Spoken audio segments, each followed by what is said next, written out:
Well, she, let's, this is, yes, you're going to see a little bit of eating, but it's not too terrible. And, let's see what the Foodie Beauty cooking Somali food while rewriting history with her grandma. Okay. Let's thank you. No, I don't think so for the early capture on this. I'm glad that you summarize it as well. Although I heard it was pretty short, so maybe you didn't do a lot of summarization. But this one, I mean, she's such a... she should not be cooking. She should not be doing cooking, especially if she can't even use the proper cookware to get it done. And she can't even plate anything properly. Hi guys, welcome back to another video. So today I was craving a sukar inspired beef dish. So sukar is basically a beloved Somali stew and... So that looks very different from what you had going on in the kitchen. Let's just be real. Fry, kind of an in-between both of those. There are so many ways to make this dish, but it involves using small cut up chunks of meat, usually beef or chicken, and veggies such as potato, peppers, and onions. The juices from the meat and veggies make a delicious gravy. So here is how I made mine today. I hope you enjoy this video, and if you do, please give a like and please subscribe to support my channel. Thanks in advance. Now let's get to.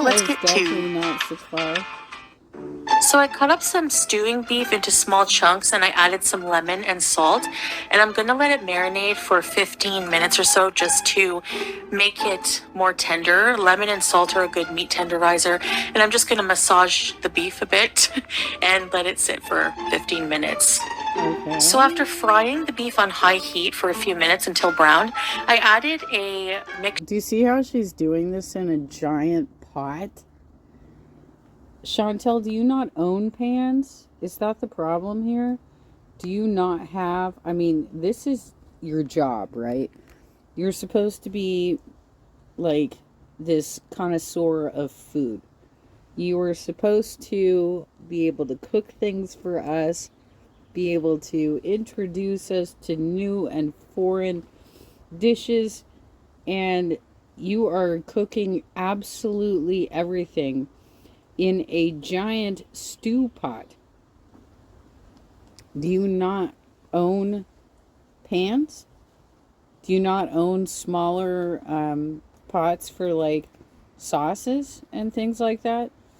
Because I would think that that would be an investment into your channel, is to have the appropriate cookware to actually cook with. Don't you think? And it would be tax deductible if you actually paid your taxes. But the fact that you keep pulling out this giganormous pot to cook things that are not appropriate for that type of cookware is mind-boggling. All right, let's go. Mixture of garlic, onion, and green pepper that I used in my food processor. Now I'm going to add some fresh tomato, just one tomato cut up, and let that cook down a little bit. And this is what it looks like after I've added some tomato paste as well. Everything is just cooking together nicely with the spices that I've added. I've listed them there. Still not the dark red beefy looking thing that you had on your plate. So you owe us an explanation of why it went from gray in the kitchen to looking like you just ordered takeout in the living room. So I'm going to let this cook for a bit, then I'm going to add some water, and I'm going to let it cook for 20 minutes to get the beef nice and tender. Add the potatoes, add some more water, and let it cook for another 30. Oh my God. Well, hello guys. Assalamu alaikum. Welcome back to another video. Does that look correct to you, Galls? Personally, I'm not familiar with this dish, but it looks so different from anything I could find on Google. I apologize, you might hear the dryer. I closed the kitchen door. Yes, my kitchen has a door. I love that about it. I've never had one before. Even through that, you might hear the dryer bouncing around something. I don't know. So I've been doing laundry like crazy. So, yes. All right, so I did... You know, the only reason she has a door on the kitchen is because her kitchen is much more like a service porch. Pardon me, I'm having some spicy noodles. Her kitchen, and you know, I saw a lot of reactors commenting on why do you have a drain in the middle of your kitchen, right? Which, by the way, can make mopping the floor pretty complicated. And I don't think she's been very careful about that, because she kind of talked about shuffling stuff off her floor right into that drain. The drain is there because the laundry is in the kitchen as well. It's a double stacker, right? So you've got the dryer on top and the washer underneath. But if there's like a problem with the hose or something goes wrong and there's a leak, that is why the drain is there. So clearly these are not her appliances, and this is not her setup. Because she, I mean, obviously the building management would have set it up like that. But when it comes to her own cookware, that should have been obvious to her that she needed pots, pans of all different sizes if she intended to create live streams of her cooking recipes. And it's not cool to show us something that looks gray in the kitchen and then appears dark brown and red when it's plated. There's a big gap there. Why don't you show us actually... First of all, stop using the serving platter.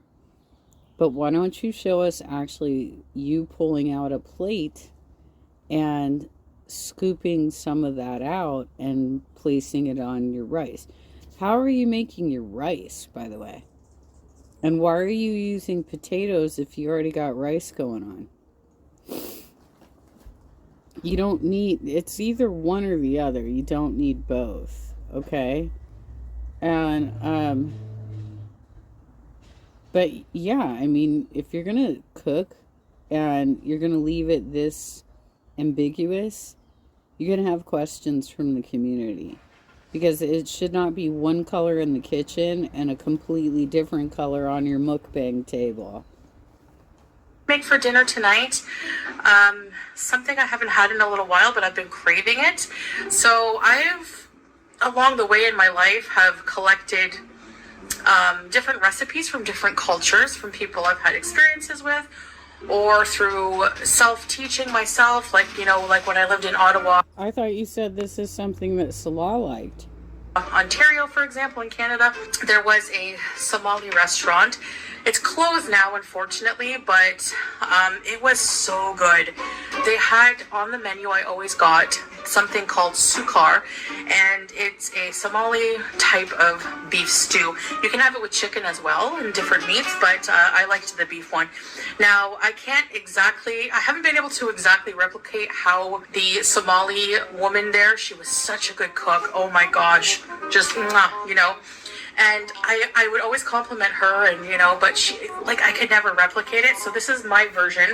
She really isn't doing herself any favors by continuing to eat off that serving platter. At this point, I don't think she knows what a normal portion of food is supposed to look like. And I have some chili garlic sauce, which I guess is a form of sriracha. And I love it. It's not that spicy. But why would you do that? I mean, anybody who actually does cook would expect that their guests at the dinner table would taste the food before picking up the salt and pepper or any other seasonings on the table. It's pretty much considered an insult to further flavor a meal after it's been cooked. So why can't you get it right the first time around? What's wrong with you? You cooked this meal, so why do you have to put a bunch of bullshit on it afterwards? Yeah, I have a really high spice tolerance now, guys. I don't know. I'm not about to do the one chip challenge because no, but guess that norovirus didn't really do anything to you, right? oops, sorry. But you know, it's up there. All right, so Bismillah. Let's try this beef. I hope the beef is tender. I had to cook it for like 50 minutes. 50 minutes? Did you even simmer it in any liquid? It's gonna be so tough. All right, let's go.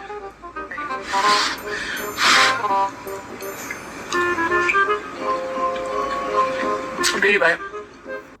Okay, this is my... Wow. Yeah, she can barely eat it. This is your own cooking and you can barely eat it.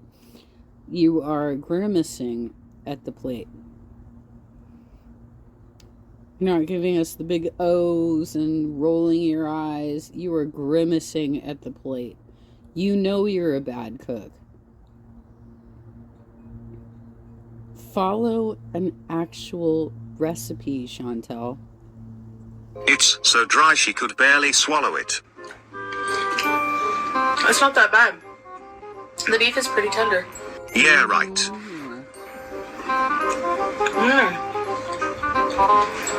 So I'm eating 2 cups of cooked rice. That is not 2 cups of cooked rice. That looks more like 2 cups uncooked rice, which is 4 times as much as she should be eating. And 1 cup of this sauce spread out. And I'm just back to basically logging. A whole cup of sauce spread out. And yeah, there is absolutely no reason that you should be cooking up 2 cups of rice for your own plate. When I cook for me, I use a half a cup of uncooked rice, which I cook, and then I eat about half of that and save the other half for whatever leftovers from the main entree I have. In my journal when I'm eating. That estimate is so incredibly off. The rice alone is at least 800 calories. There is nothing different about this meal than any other meal you have shown us. The portion is still massive and there are way too many carbs. In my fitness pal, I'm just starting there. I'm trying to drink water. I really wanted orange juice with this, but I don't know why I'm on an orange juice. Yeah, you should not be drinking orange juice at all. At all, Chantel. You're a diabetic. I know you're about to tell us that your grandma had 1 cup in the morning each day. Grandparents are from a different age. You know, my grandfather also had type 2 diabetes, and he would generally have a cup of grapefruit juice in the morning, and he also ate oatmeal with maybe some sliced banana for breakfast.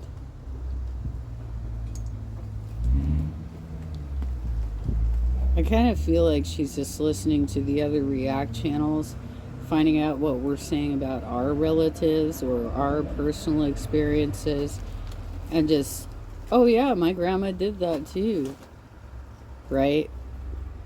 Kick right now. It's so weird. Actually, I know where it came from. I was browsing TikTok and I came across this guy in Canada, and he was at Tim Hortons, and he was having a Tim Hortons orange juice, and he's like, the best orange juice. And Tim's has pretty decent orange juice, I guess, but and I was craving like not like orange drink, like actual real orange juice. Oh. And my grandmother was diabetic, but she was Yes, we're all stupid, Chantal. We don't know what real orange juice is. so careful with her diet. Well, you're supposed to be, especially if you're diabetic. She had diabetes since her 40s, And when she passed away, she was almost 80. And she had pulmonary hypertension since her 40s too. And I think she was able to, like at the time the doctors gave her 2 years to live. And I think she was able to prolong her life because of her self-care. She quit smoking. Her diet was always consistent. I remember, like, I did her groceries in her later years for like years. I did her groceries. Somehow I find that hard. Yeah, I don't believe that for 1 minute.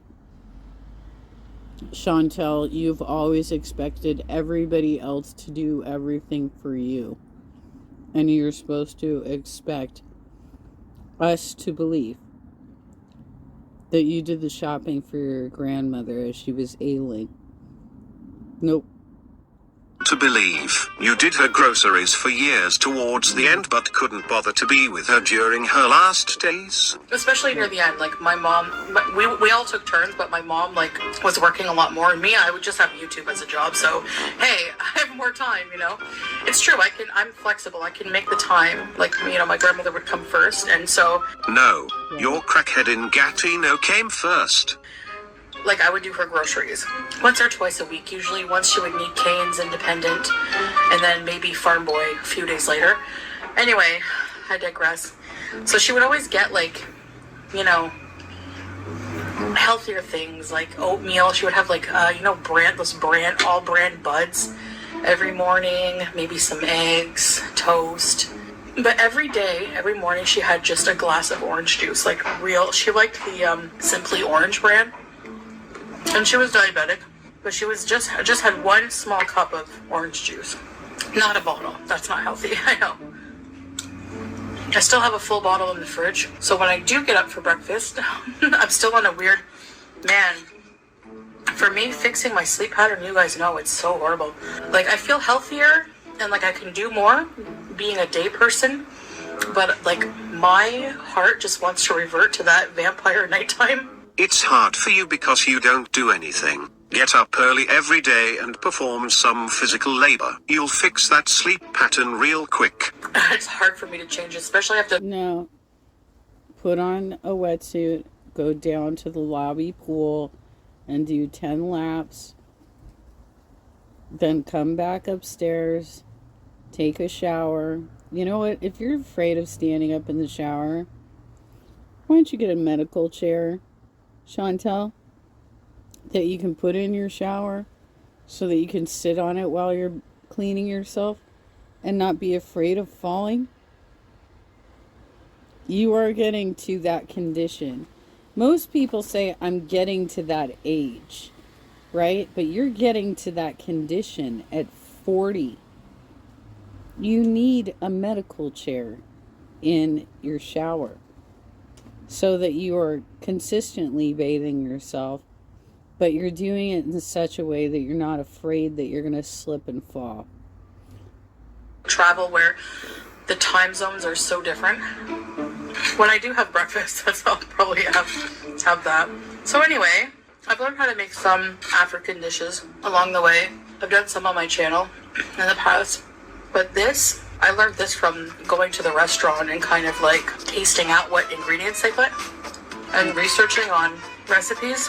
But I tasted out the ingredients. So she basically was like, I think I tasted this and this and this, and just started grabbing spices. She really had no clue. She was not working with the recipe, and she's not working with the proper cooking utensils. never find a recipe that made it exactly like this lady. It was so good. It's such a shame their restaurant closed. I used to go there a lot when I was working in the office for a home healthcare company. I worked for a few years. On my lunch break or whatever, I would go and like get this usually. I might have a salad maybe in an hour. I don't know why, but I'm starting to like eating my salads after my meal. Weird, eh? A salad 1 hour after this massive meal. All you need to learn to wait in between meals. It's okay to be hungry once a while, geez. Yeah, I'll probably just put like romaine lettuce. I usually just put romaine lettuce, cheese, and salad dressing. But I'll try to put a few extra veggies in there, some cucumbers. Yeah, no. Why don't you wait 4 hours? Why don't you wait 4 hours until your next meal? nothing new, really. Just been living the domestic goddess life. Yeah. I really have a new appreciation.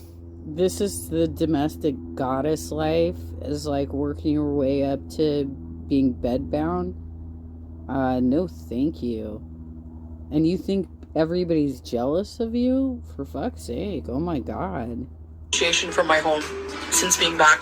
I felt homeless in Canada. You know what?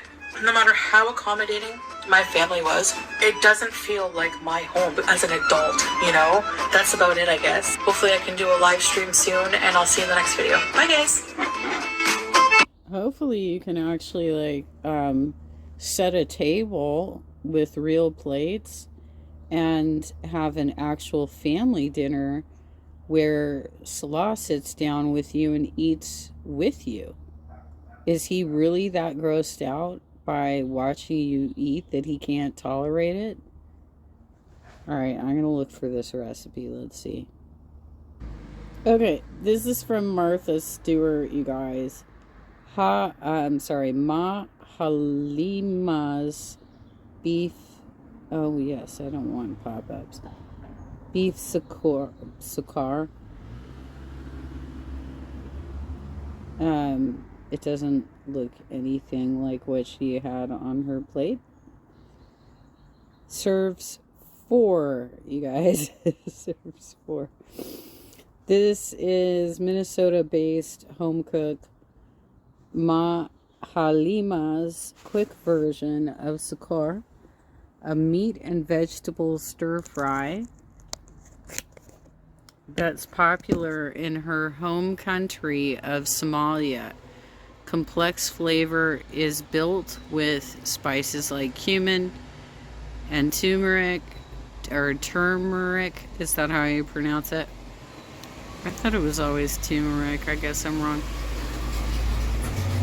Well, I think there's actually some typos in this article. A hint of cilantro, lime juice, not lemon. Lime juice, Chantel. At the end, give it a pop of freshness. So you're not supposed to tenderize your beef that way. Okay. Serve it as Ma Halima does, with plain rice or pilaf, chopped lettuce, and lemon wedges. Okay, so that would be like a garnish to squeeze on top. The recipe is featured in the cookbook In Bibi's Kitchen by Hawa Hassan with Julia Tershan. I don't know if I'm getting that right. So you got 2 tablespoons of canola oil, 1.5 pounds of boneless beef chuck or other stew meat cut into bite-sized pieces, 1 large yellow onion coarsely chopped, kosher salt. You know why it's important to observe that is that, first of all, not just for her religious reasons because of that, but kosher salt is actually much saltier than just your regular table salt, like Morton salt. It's a lot saltier. So if you get a measurement for kosher salt in a recipe, it's not going to translate out the same way as table salt, you guys. 2 large carrots, thinly sliced, 1 tablespoon of ground cumin, 1 tablespoon of ground turmeric, 1 small green bell pepper, stemmed and seeded and thinly sliced. Okay. 2 tablespoons of fresh lime juice, large handful of cilantro leaves, coarsely chopped.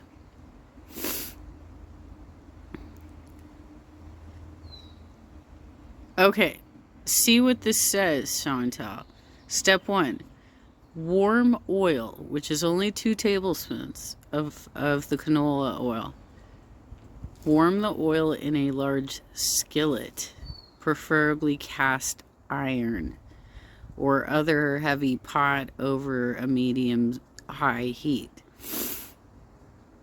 Add the beef and onion and sprinkle a large pinch of salt, the kosher salt, you guys. Cook, stirring occasionally until beef is browned in spots and onion is beginning to become tender. About 10 minutes. Step 2. Add carrots and sprinkle cumin and turmeric over everything, along with another large pinch of salt. Stir in 1/4 cup of water. Cover. She doesn't even have a lid for her vat, that giant vat that she likes to use. And cook until carrots are beginning to get tender. About 5 minutes. 5 minutes, girlfriend.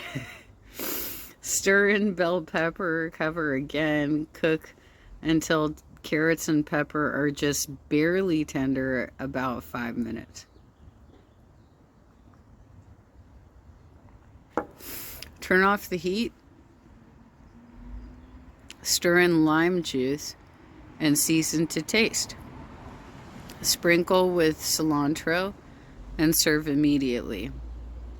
Leftovers can be refrigerated in an airtight container and rewarmed in a skillet set over low heat. So these are the copyrights on this. So basically, she just fucking made that up.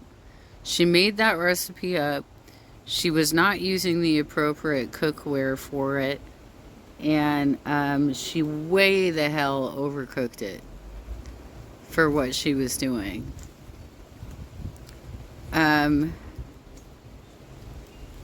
I don't know what she's thinking. I think, though, what she wants to do is, like, leave her food unattended for large portions of time. And be able to walk away from the kitchen. Which is why she's like, so I gave this portion of it 20 minutes. And then this portion of it 30 minutes. She wants to walk away.